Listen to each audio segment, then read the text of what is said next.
Courage is like a muscle. We strengthen it by use.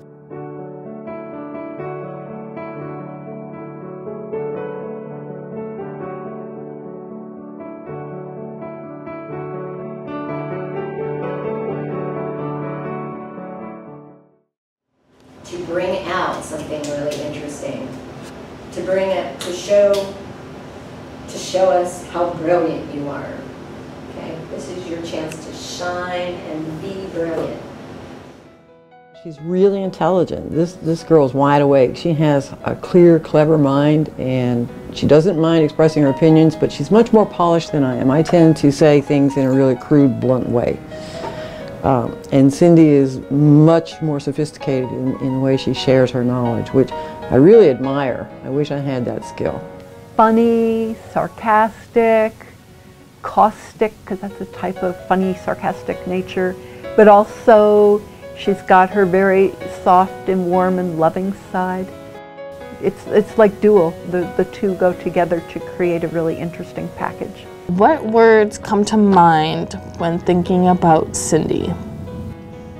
Supportive, awesome, invested, caring, considerate. She's just an all-around good person. Cindy as a teacher is just kind of really inspiring, and she goes like outside of the classroom too to educate us. So it's not just like we're learning what we're supposed to in the classroom. She also goes above and beyond to teach us stuff, like real life stuff that we can use and apply. The inspiration that she then passes on to the students is just unbounded. I see her students get involved in things that they never would have thought of before without her. And it's because, I mean, her imagination, her wit, her genuine compassion for how the students do, it's infectious. They can feel it, that she genuinely believes in them, that she sets challenges for them that cause them to go that extra mile, and then they feel so terrific about themselves as a consequence. And it keeps them going. An inspiration. She cares about people. She tries to reach out to people.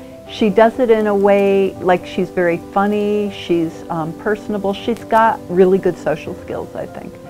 So in that way, people feel comfortable with her, and because she tries to help them. I think I am an inspiration to many of my students for various reasons. I don't speak down to students. I'm not into formalities. I have my students call me Cindy. I try to relate to them on a personal level as well as, on an educational level. And I've had students return after they've transferred to other schools and thank me for being tough on them, because they say, some of them have said without me, they wouldn't have succeeded in a four-year school. She did inspire me from her past and stuff like that to do the vagina monologues, which was great. So just being who she is basically inspires me on a daily basis. And knowing the things that she's been through and still seeing the success and the person that she is today actually motivated me to want to be a better person as well. So there's this saying or notion that there is no such thing as an unselfish act. Completely unselfish act. And I can understand that, because I teach because I want to help young people, and I want to help people reach their potential. But I also understand that what I'm doing also for myself, because it makes me feel good. I think the reason that I call Cindy Mama Yoda is number one, that I can't stand calling professors by their first or last names. Like, I just find it weird, I asked her what her previous students called her, and then she's like, well, some students call me Mama Yoda. So I'm like, ooh, I like that. You're very wise, you're very intelligent, you have a motherly quality about you, you're very supportive to all your students. That just works. So it just stuck. Like, she said it once, and then from that day on, she's not known as Cindy to me. She's known as Mama Yoda. Yeah, Mama Yoda, and I'm Kermit, I guess. No, I think she is Mama Yoda. She's wise. She enjoys her own mistakes. For example, if she were to get her words mixed up or something, She laughs at it. She's able to be humble about herself, and she does have good ideas to share with other people.